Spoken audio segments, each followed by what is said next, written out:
What's up, guys? Hope you're having a fantastic day. As always, doing a little one-year review on my car, my 2017 Honda Accord Coupe. And here it is behind me.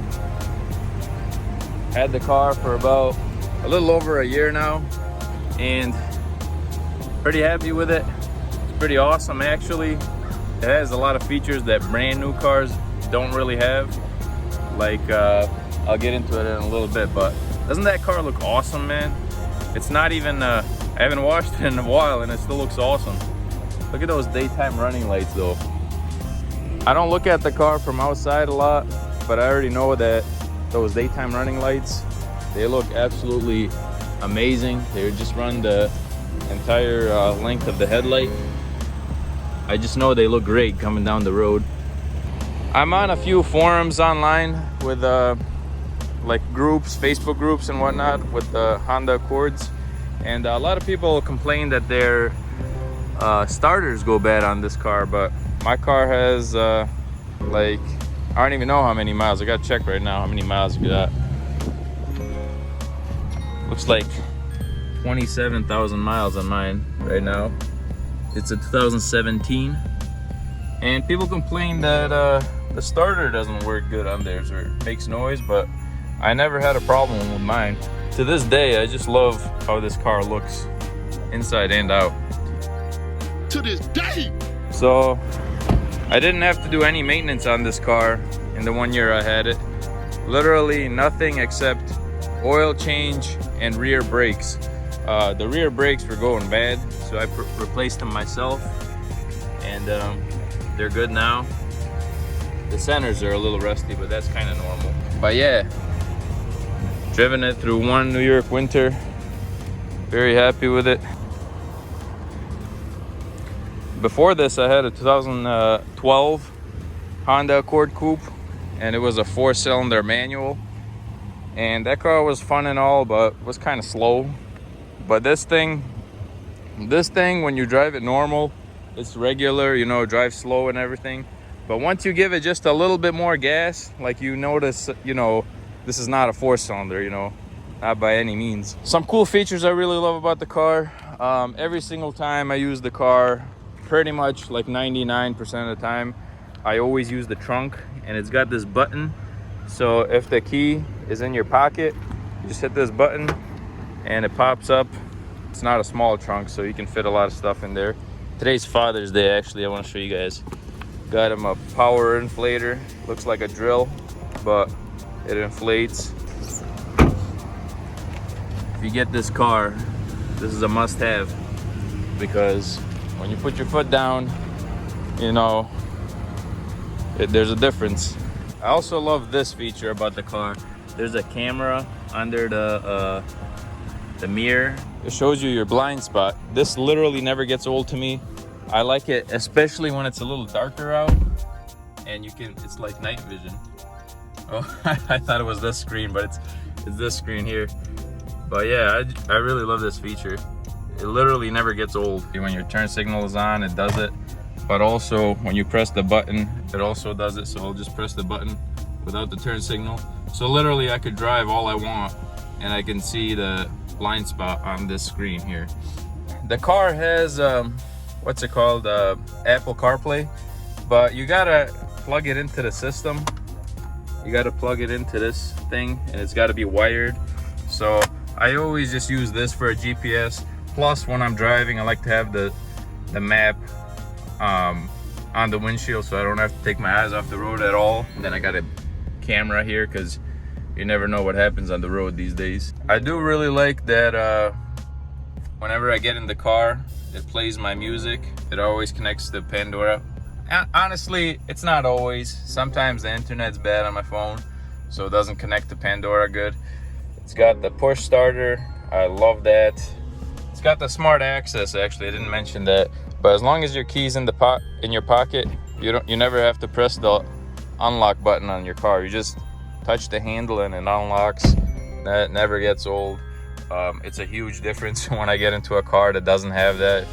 It makes my car feel way newer, even if that car is newer, if that makes sense. Show myself in the car a little bit. But yeah, I'm a tall dude, I'm 6'3", and I sit comfortably in this thing. I love it. I specifically like the coupes because the doors are longer and I don't gotta have my back rub on the door sill. It's awesome. Check out this, guys. Popped it in sport mode, so whenever you want to blaze in front of people, no problem. Power on demand. I love it. Tripped the wheels a little bit just now. Now I got a tailgater behind me because I passed them. When I bought this car, I had a 2007 Corvette. It was 6-speed manual with an exhaust, and that car is pretty fast. But when I got this car, honestly, like, I was surprised how fast this car is with making so little noise. Like, it's quiet but super fast. I flew past a few Mustangs, let's just say that. Guys, that is a Shelby 500, GT 500. How do people in Utica own that? Something like that. $100,000 car. Something I love about the car. This isn't like super advanced, but the car has a remote starter, so I really love cars having a remote starter. My old car was a manual, it didn't have it. I really think remote starters are a must-have. It's an awesome feature to have. You just press this to lock it and hold this for like 3 seconds and it starts up every time. Especially useful if you live somewhere where there's snow in the winter. All right, I gotta show you guys something that people don't know about this car. This is a really cool feature people like about it, but when it's a hot day, like today is kind of hot, I think it's in the 80 degrees. So I'll just lock the car. Car's locked now, and if I hit unlock and then hold it,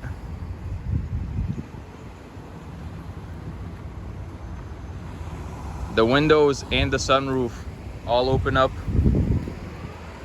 and it's freaking awesome. All you gotta do is remember to use this after work or something, because I always forget to use this feature. If it's like 100 degrees in the car, you can like stand outside for like 10 seconds and it makes a huge difference. Like, you don't gotta sweat bullets once you get in the car. Seats are awesome in the car. Since this is like a review video, I'm gonna go ahead and open the engine so you guys can see the nice V6 we got going on. You just pull this open. Let's see if I can open this thing with one hand. Opens pretty easy. Look at that, guys. Dual shocks. There's brand new cars that don't have this, like Hyundais and lesser cars. They don't have this, and they really should. But yeah, here's the engine. Honda's Earth Dreams, and we got a surprise here. It's just what the heck is it? Looks like a blunt kind of from this angle. That's like a cocoon of some kind. 278 horsepower engine, but honestly it feels more than that. It feels like 300 horsepower, honestly, because I had some other cars. I had like a 2008 Cadillac CTS4, and it had 304 horsepower. But this thing can wipe it off it'll leave it in the dust easy. No effort. I know this car is lighter than that car, but still, the engine itself, it feels like it has 300 horsepower. So yeah, I never had any problems with this car. No starter problems, like people mention in the forums a lot. I have some headlights that are LED, and they got little fans in them. But other than that, my car is bone stock. These are Hikari brand, by the way. I don't know if you guys can see the little logo on it. These headlights are really awesome. They light up the road really nice. After a year of driving this car, I'm very impressed still. Honestly, I drive it real slow. I don't really hammer the gas, but when I do, you know, it gets up to 80 so easy. Another awesome feature I really like about this car, I don't know if I think a lot of other Hondas have it too, but when I fill up the gas, I like to zero my trip odometer. Oh, somebody just yelled nice car. Indeed. But yeah, what I was saying, every time you fill up, it automatically knows that you filled up, so it resets your trip odometer. So let's say I get like 300 or so miles to the tank. When I fill up, it automatically zeroes it. So I really like that. I'm trying to think of things I don't like about the car. I don't like that it doesn't have a digital speedometer. It has the analog gauges. It would be really awesome if it had a digital speedo. Other than that, if it had all-wheel drive, that would be pretty nice. But besides those two things, you really can't go wrong with this car. Pretty much 300 horsepower with regular gas. Now that gas prices are up, guys, I'm really proud to have a car that takes regular 87. I would feel like a clown paying $4 a gallon nowadays.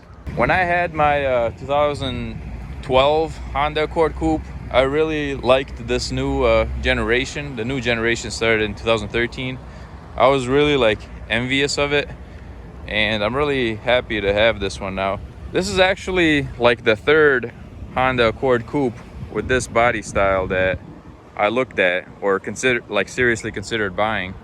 And this is the ultimate one, kind of, because 2017 is the last year they made the coupes. They don't even make coupes anymore. Honda should really start making coupes again. But I really like this car and not selling it anytime soon, unless someone gives me like 20 grand. It's got 18-inch wheels. I like them, they look pretty good. They're getting a little corroded with the New York winters, but I got all season tires on them. The Honda Accord Sport has 19-inch wheels. They do look nicer.